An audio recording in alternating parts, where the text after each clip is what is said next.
नमस्कार, मेरा नाम राघव है और आप भारतीय न्यूज़ देख रहे हैं। भारतीय न्यूज़ के इस खास प्रोग्राम में आज हमारे मेहमान हैं प्रोफेसर केजी सुरेश जी, और जो किसी परिचय के मोहताज नहीं है, लेकिन एक परिचय औपचारिकता होती है, उसे हमें पूरा करना होगा। पत्रकारिता के क्षेत्र से जो भी लोग जुड़े हैं, चाहे वो एकेडमिक में हो या किसी मीडिया संस्थान में पढ़ा रहे हो, उनके जीवन में पत्रकारिता की शिक्षा की अगर बात होगी तो प्रोफेसर केजी सुरेश का नाम कहीं ना कहीं जरूर आएगा। उसके साथ साथ माखनलाल चतुर्वेदी विश्वविद्यालय में लंबे समय तक वाइस चांसलर रहे और अभी भी पत्रकारिता के क्षेत्र में जब रिसर्च की उच्च शिक्षा की बात होती है तो ये नाम बार बार आपके जहन में जरूर आता है। सर, बहुत बहुत स्वागत है आपका भारतीय विद्यापीठ में और भारतीय न्यूज़ के इस खास प्रोग्राम में।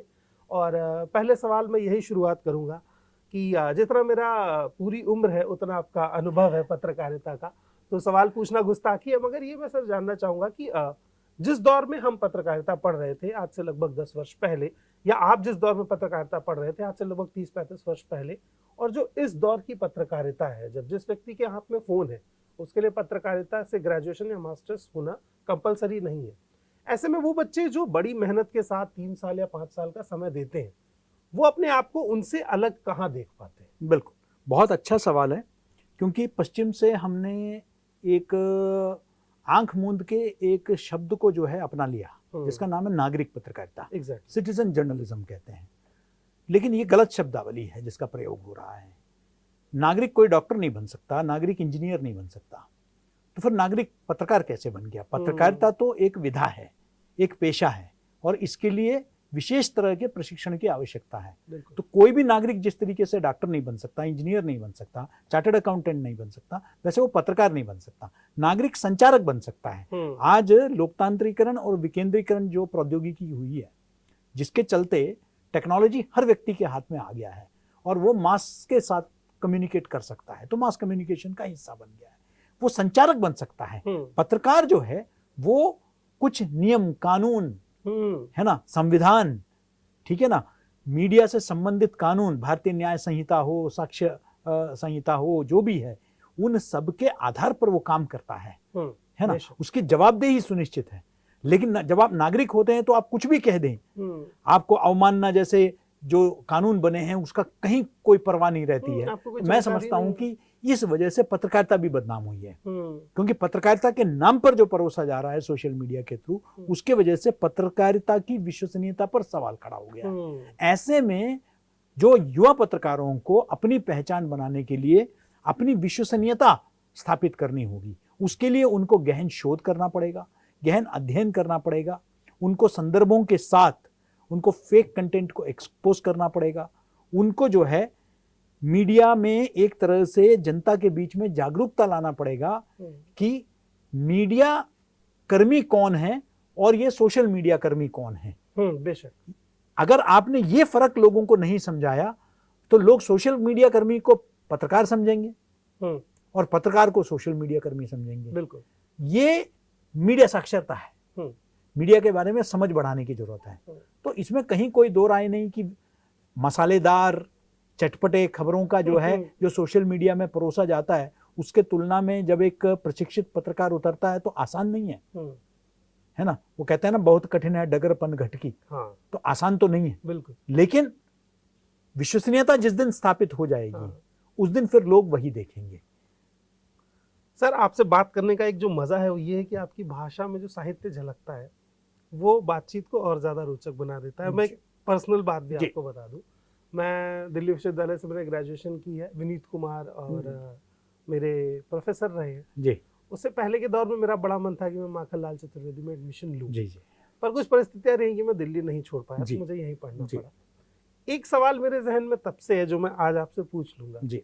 मैं जब मीडिया लिटरेसी पर डिस्कशन सुनता हूँ तो मैं देखता हूँ कि 12वीं के बाद ही सिलेबस अवेलेबल है, लेकिन क्या आपको इस चीज़ की कमी महसूस नहीं होती है कि कक्षा 1 से लेकर 12वीं तक का जो छात्र है, जिस समय वो परिपक्व हो रहा होता है, जिस समय उसका माइंड शेप हो रहा होता है, उस समय उसके अंदर अगर मीडिया लिटरेसी डेवलप की जाए तो उसे सही खबर और गलत खबर, कम्युनिकेशन के प्रभाव, सोर्स क्या है, न्यायपालिका क्या है, किसी चीज़ को कैसे बिना रेफरेंस के कोट नहीं करना है, अगर ये सब समझ उस समय दी जाए और पत्रकारिता 12वीं तक के दौर में एक सब्जेक्ट की तरह एग्जिस्ट करे, तो क्या ये बड़ी समस्याएं हल हो जाएंगी जो अभी फेक न्यूज की चुनौती हम झेल रहे हैं? देखिए, मैं आपसे पूरी तरह सहमत हूँ और इसके लिए मैं लगातार काम कर रहा हूँ। नेशनल मीडिया लिटरेसी मिशन, इसको एक मिशन के रूप में मैं पूरे देश में इसको लेकर प्रवास मेरा चलता है, मेरा जो है व्याख्यान चलते हैं और लगातार हम ये प्रयास कर रहे हैं कि